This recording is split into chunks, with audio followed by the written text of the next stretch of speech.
बिस्मिल्लाहिर्रहमानिर्रहीम। Pakistan education system Nankana साहब, मोहम्मद आसम वेद your tutors computer science आपसे मुखातब है। जी स्टूडेंट्स, आज हमारा लेक्चर नंबर 4 है, जिसमें हम डिस्कस करेंगे briefly describe the basic structure of C programs. उसकी बेसिक स्ट्रक्चर्स क्या होती है प्रोग्राम को लिखने के लिए। डियर स्टूडेंट्स, जितने भी प्रोग्राम्स हम आगे करेंगे उसकी बेसिक स्ट्रक्चर जब तक आपके पास कंसेप्ट उसका क्लियर नहीं होगा उस वक्त तक आप उसमें किसी चीज़ की आपको समझ नहीं आएगी। आज हम लोग इस चैप्टर को जब स्टार्ट करेंगे इसी स्ट्रक्चर के बारे में, उसको गौर से पढ़ने वाली चीज़ें बेटा। The format writing a C program is called structure, यानी प्रोग्राम लिखने की जो फॉर्मेट्स होता है उसकी स्ट्रक्चर कहलाती है। जब आप प्रोग्राम लिखते हैं उसकी स्ट्रक्चर कैसे है, उसका ढांचा कैसे है, उसको स्ट्रक्चर कहा जाता है। जिस सी लैंग्वेज के अंदर जो प्रोग्राम लिखते हैं उसकी स्ट्रक्चर फ्लेक्सिबल होती है, अकॉर्डिंग टू नीड्स यूज़र उसको मॉडिफाई भी कर सकता है। जब आप प्रोग्राम बना रहे होते हैं सी लैंग्वेज के अंदर, आप उसमें अपनी स्ट्रक्चर्स को अपनी मर्ज़ी से उसको चेंज भी कर सकते हैं। जब आप उसकी स्ट्रक्चर की बेसिक पार्ट्स के पर जाते हैं, उसके मेन जो बेसिक स्ट्रक्चर के सी प्रोग्राम के 3 पार्ट्स होते हैं। फर्स्ट पार्ट जो होता है वो प्री प्रोसेसर डायरेक्टिव होता है। जब आप प्रोग्रामिंग कर रहे होते हैं उसका पहला स्टेप जो होता है वो प्री प्रोसेसर डायरेक्टिव होता है। सेकंड स्टेप जो होता है उसके मेन फंक्शन होता है, और थर्ड स्टेप जो होता है इसका जो प्रोग्राम सी स्टेटमेंट्स होते हैं, ये प्रोग्राम की बॉडी कहलाता है। जब आप इसकी फॉर एग्जांपल्स हैं इंक्लूड stdio.h। जब आप एग्जांपल की तरफ आते हैं तो फर्स्ट लाइन जो है ये प्री प्रोसेसर डायरेक्टिव है, यानी पहली लाइन जो होती है इसकी प्रोग्राम की डियर स्टूडेंट्स ये प्री प्रोसेसर डायरेक्टिव कहलाता है।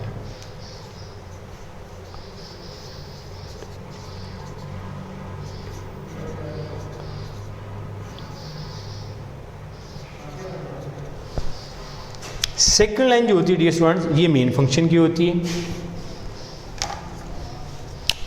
ये मेन फंक्शन की कहलाती है, और ये बॉडी ऑफ सी प्रोग्राम्स कहलाता है। जब आप इसकी बॉडी की तरफ आते हैं, हम लोगों ने अभी इसके 3 पार्ट्स पढ़े थे, preprocessor directive, main functions, program body C statement. जब आप इसकी एग्जांपल की तरफ आते हैं तो फर्स्ट लाइन जो है वो हैश से स्टार्ट हो रही है, और कीवर्ड इंक्लूड आगे एंगल ब्रैकेट्स के अंदर stdio.h लगा हुआ, ये हेडर फाइल है स्टैंडर्ड हमारी। और उसके बाद सेकंड लाइन जो होती है वो मेन फंक्शंस है, और उसके बाद जो करली ब्रेसिस के अंदर लिखा होता है ये हमारा प्रोग्राम्स होता है जो body of the C program कहलाता है। जब हम इसकी डेफिनेशन की तरफ आते हैं तो ये फर्स्ट लाइन जो होती है क्या कहलाती है, प्री प्रोसेसर डायरेक्टिव कहलाती है, यानी प्रोग्राम की जो पहली लाइन जो होती है ये प्री प्रोसेसर डायरेक्टिव कहलाती है। क्या काम कर रही होती है ये first line, use to add header file, ये हेडर फाइल को दाखिल कर रही है। कौन सी हेडर फाइल को दाखिल कर रही है, यहाँ पे एंगल ब्रैकेट्स में मैंने लिखा हुआ है stdio.h, यानी std stand for standard I से इनपुट, ओ से आउटपुट, और हर हेडर फाइल की एक्सटेंशन .h होती है। और इसके बाद प्री प्रोसेसर डायरेक्टिव ये कमांड्स होती हैं, किसको दी जाती हैं, सी प्री प्रोसेसर को दी जाती हैं। यानी प्री प्रोसेसर डायरेक्टिव जो होती है ये कमांड्स होती हैं, सी प्री प्रोसेसर डायरेक्टिव को दी जाती हैं। सी प्री प्रोसेसर डायरेक्टिव क्या काम करता है, ये सी सोर्स प्रोग्राम जो लिखा होता है उसको मॉडिफाई कर देते हैं। कब की बात है, बिफोर कंपाइलेशन, जब उसको कंपाइल करने से पहले उसमें चेंजेस कर देते हैं। ये स्टार्ट किससे होता है सिंबल से स्टार्ट होता है। सेकंड लाइन जो होता है डियर स्टूडेंट वो मेन फंक्शन की होती है। सेकंड लाइन क्या होती है, ये मेन फंक्शन होता है जहाँ पे सी प्रोग्राम की एग्जीक्यूशन स्टार्ट होती है। यानी सेकंड लाइन का काम क्या होता है, ये मेन फंक्शन होता है। ये मेन फंक्शन वो जगह होती है जहाँ पे सी प्रोग्राम की एग्जीक्यूशन स्टार्ट होती है।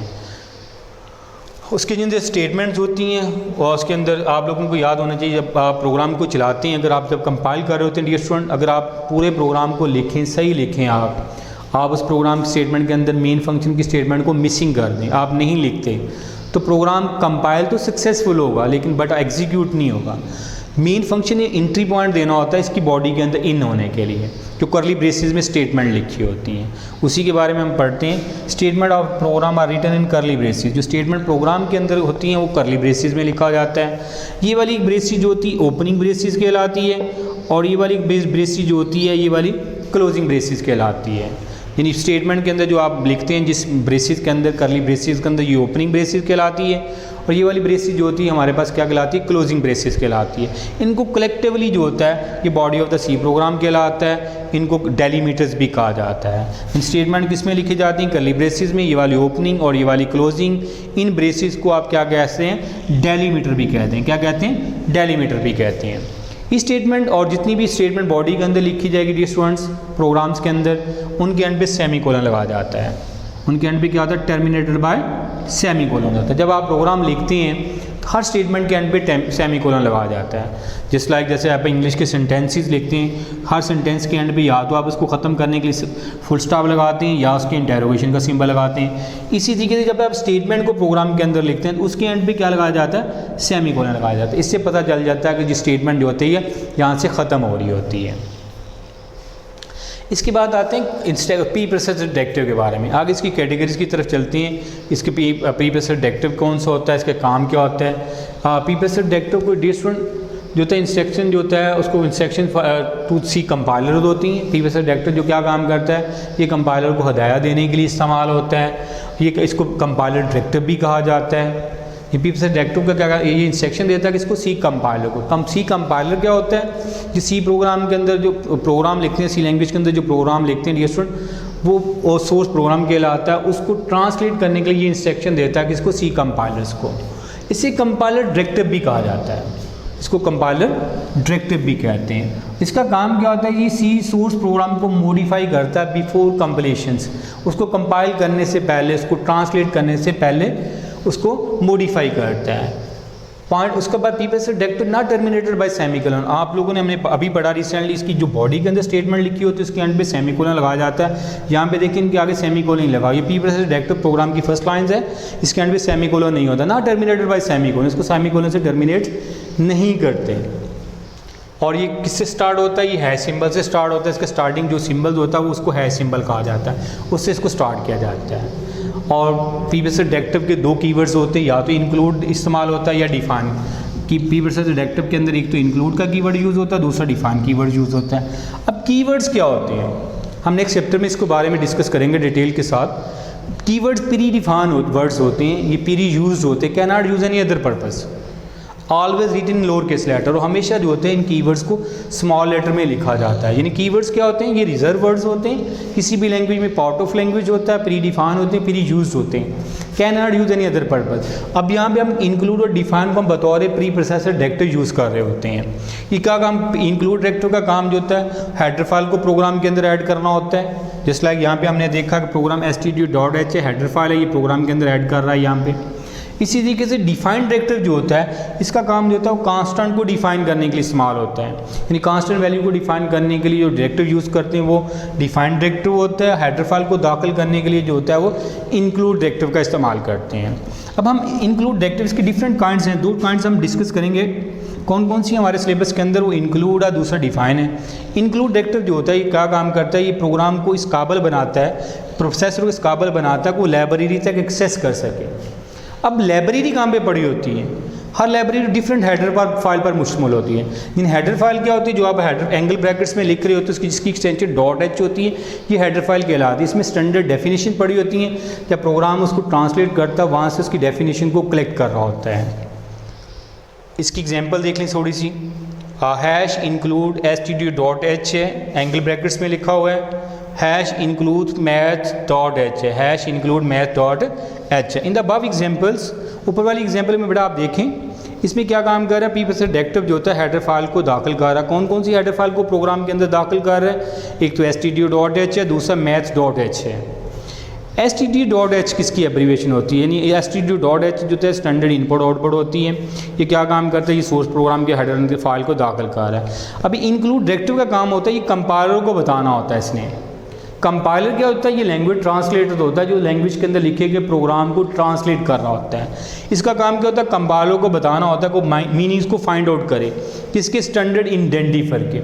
अब स्टैंडर्ड इंडेंटिफायर किसके लिए यूज़ होता है, कांस्टेंट के लिए भी यूज़ होता है, फंक्शन के लिए भी यूज़ कर सकते हैं, बतौर लेबल के तौर पर भी यूज़ कर सकते हैं हम लोग। तो यहाँ पे एग्जांपल दे रहा है such as printf, scanf है, ये सारे के सारे क्या फंक्शंस हैं, उनकी मीनिंग को डिफाइन करने के लिए है, उसको बताने के लिए इंक्लूड डायरेक्टिव का इस्तेमाल किया जाता है।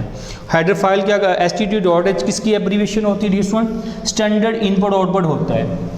std.h किसकी एब्रीविएशन होती है? Standard input output header file है। इसमें सारी डेफिनेशन पड़ी होती है स्टैंडर्ड फंक्शन की, जैसे स्कैन एफ की है, अब स्कैन एफ फंक्शन को यूज़ करते हैं बतौर इनपुट के तौर पर, प्रिंटर फंक्शन को यूज़ कर रहे होते हैं बतौर आउटपुट के तौर पर। जब आप उन फंक्शन को यूज़ करते हैं स्टूडेंट, तो उसकी डेफिनेशन को एक्सेस करने के लिए इंक्लूड डायरेक्टिव का इस्तेमाल किया जाता है। मैट.h हेडर फाइल भी हमने एग्जांपल में डिस्कस किया है। मैट.h क्या काम करते हैं? ये भी डेफिनेशन रखती है कॉमन मैथमेटिकल फंक्शन के लिए। कॉमन मैथमेटिकल फंक्शन कितने किस्म के होते हैं? जो सम, ऐड, मल्टीप्लाई, डिवाइड वगैरह फंक्शन को यूज़ करने के लिए, हम स्क्वायर रूट लेने के लिए, अंडर रूट लेने के लिए हम मैट.h हेडर फाइल का इस्तेमाल करते हैं।